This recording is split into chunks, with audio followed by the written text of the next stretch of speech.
12 जून 2025। ये तारीख Indian aviation की हिस्ट्री में एक बहुत ही काले दिन के तौर पर जानी जाती है।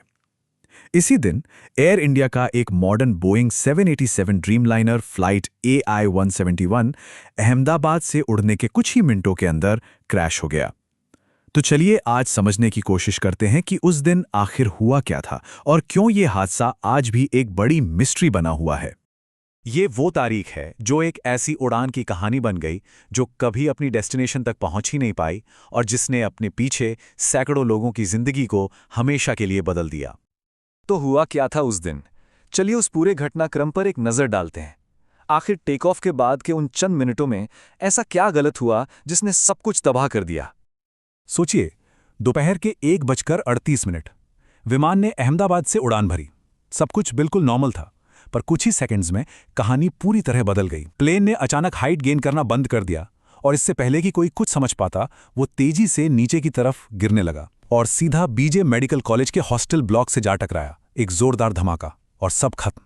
हादसे के बाद जब जांचकर्ताओं के हाथ प्लेन का ब्लैक बॉक्स लगा, तो जो जानकारी सामने आई उसने इस हादसे को एक आम दुर्घटना से कई ज्यादा बड़ा और गहरा रहस्य बना दिया। अब देखिए, ये समझना बहुत जरूरी है। नॉर्मली जब प्लेन उड़ रहा होता है तो इंजन के स्विच रन पोजीशन पर होते हैं।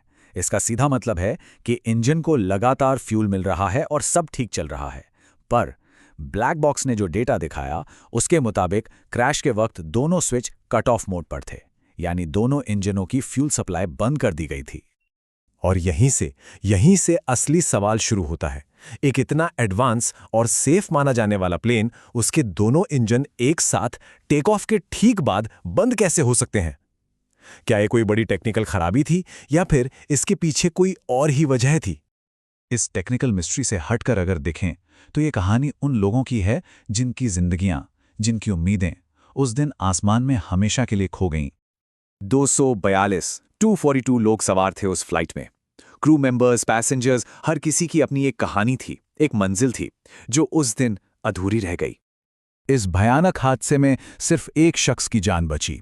इसे एक चमत्कारी कह सकते हैं, विश्वास कुमार रमेश। उनका बयान सुनकर ही रोंगटे खड़े हो जाते हैं। उन्होंने बताया, जब आँख खुली तो चारों तरफ सिर्फ धुआं और चीखें थीं। मैं बस भागा और किसी तरह बाहर निकल पाया। जाहिर है, इतने बड़े हादसे के बाद इसकी तह तक जाना बहुत जरूरी था और इसकी जिम्मेदारी दी गई भारत की टॉप इन्वेस्टिगेटिंग एजेंसी AAIB यानी एयरक्राफ्ट एक्सीडेंट इन्वेस्टिगेशन ब्यूरो को। देखिए, ऐसी जांच का एक सेट प्रोसीजर होता है। सबसे पहला काम क्रैश साइट को पूरी तरह से सिक्योर करना ताकि कोई भी सबूत नष्ट ना हो। फिर सबसे जरूरी चीज ब्लैक बॉक्स, उसे ढूंढना। और उसके बाद शुरू होता है असली काम, फ्लाइट डेटा और मलबे के हर छोटे बड़े टुकड़े का एनालिसिस, ताकि पहेली के सारे हिस्से जोड़े जा सकें। तो जांचकर्ताओं के सामने 3 बड़ी संभावनाएं थीं। पहली, कोई बड़ी टेक्निकल फॉल्ट जिसके बारे में पहले पता ही नहीं चला। दूसरी, ह्यूमन एरर, यानी पायलट से कोई बड़ी चूक हो गई हो। और तीसरी, सबसे डरावनी आशंका कि ये कोई साजिश थी। सच तो यह है कि जांच अभी भी चल रही है और कोई पक्का जवाब अब तक नहीं मिला है। लेकिन यह हादसा सिर्फ एक जांच की फाइल बनकर नहीं रह सकता। इससे पूरी एविएशन इंडस्ट्री को कुछ बहुत जरूरी सबक भी सीखने हैं। ये हादसा हमें गंभीर सबक सिखाता है।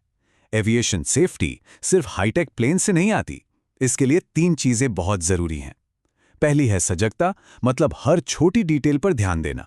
दूसरी है जबरदस्त ट्रेनिंग, ताकि पायलट्स किसी भी सिचुएशन के लिए तैयार हों। और तीसरी, और शायद सबसे जरूरी, पारदर्शिता। सेफ्टी से जुड़ी रिपोर्टिंग और जांच में पूरी ईमानदारी। AI-171 में जान गंवाने वाला हर इंसान हमें एक सवाल पूछने पर मजबूर करता है कि हम ऐसा क्या करें कि इस तरह का हादसा फिर कभी ना हो।